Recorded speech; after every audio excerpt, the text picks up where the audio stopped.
Hello everyone, I am Sagarika Tomar and I have scored 670 in NEET 2022 exam with All India rank 1637। और इस video के through मैं आपको बताना चाहूँगी अपनी गलतियों के बारे में जो मैंने अपने ड्रॉप ईयर्स में की थी, ताकि आपको कुछ न कुछ सीखने को मिले और आप वैसी गलतियाँ अपनी तैयारी में रिपीट ना करें।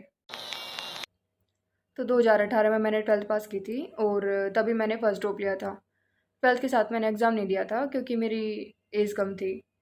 लेकिन जैसे फर्स्ट ड्रॉप में मैं ज़्यादा सीरियस नहीं थी, अपनी लाइफ को लेके भी इतनी सीरियस नहीं थी, ना नीट को लेके, ना अपनी पढ़ाई को लेके, क्योंकि मेरी सेल्फ स्टडी करने की आदत पहले से ही नहीं थी। स्कूल टाइम से मैं बहुत कम पढ़ाई करती थी, सेल्फ स्टडी खुद बहुत कम करती थी। तो मैंने उसी अकॉर्डिंग नीट को लिया था और मतलब मुझे ऐसा पता मतलब मुझे लगा ही नहीं था कि नीट इतना फोकस माँगता है, इतना हार्ड वर्क माँगता है।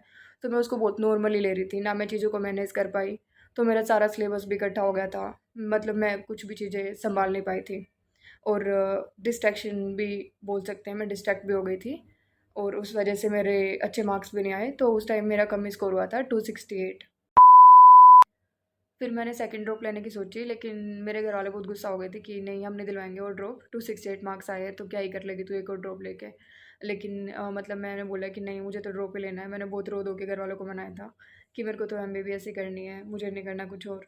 फिर कैसे न कैसे करके मान गए घर वाले और फिर मैंने सेकंड ड्रॉप में मतलब अच्छे से पढ़ा, चीज़ों को बहुत सीरियसली लिया, मैनेज करा और प्रॉपर नोट्स बनाए, क्लास अटेंड करी, सारे की सारी सब कुछ प्रॉपरली किया।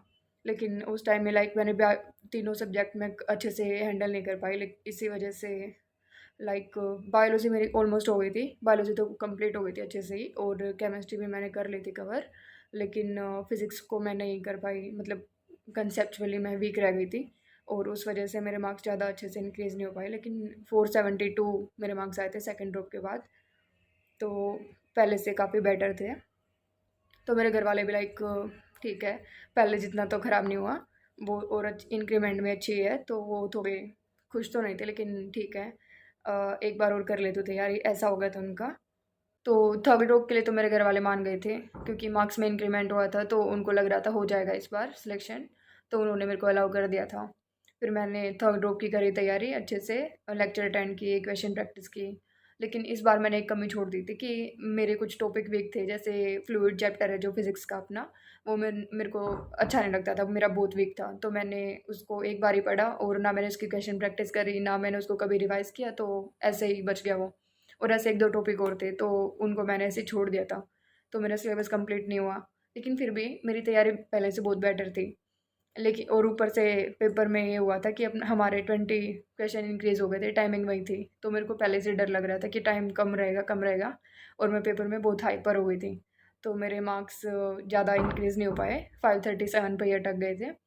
पहले से इंक्रीमेंट तो हुआ था, लेकिन फिर भी मैं इतनी सेटिस्फाइड नहीं थी, मतलब मेरे और भी ज़्यादा आ सकते थे।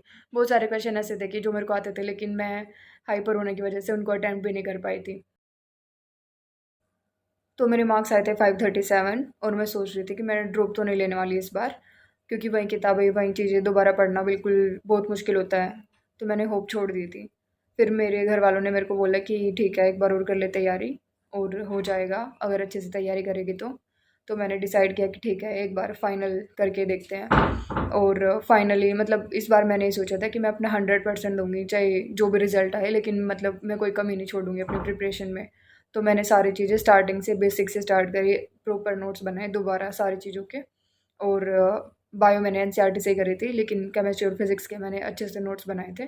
और question practice, mock test, revision, short notes, सब कुछ इतना प्रॉपर वे में किया था मैंने। मतलब मैंने पहले ही सोचा था कि मैं 100% दूँगी और इतना अच्छे से करूँगी तैयारी कि सिलेक्शन होगा ही होगा। तो उसी तरीके से मैंने तैयारी की थी और फाइनली मेरा स्कोर भी 670 आया, तो मेरे को अपनी मेहनत का फल भी मिल गया।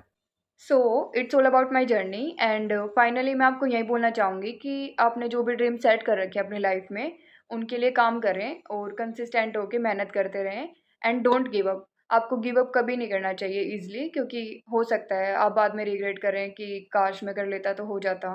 तो आपको एक बार तो अपना 100% पक्का देना चाहिए। And all the best and be consistent, पढ़ते रहें और अपने ऊपर भरोसा रखें।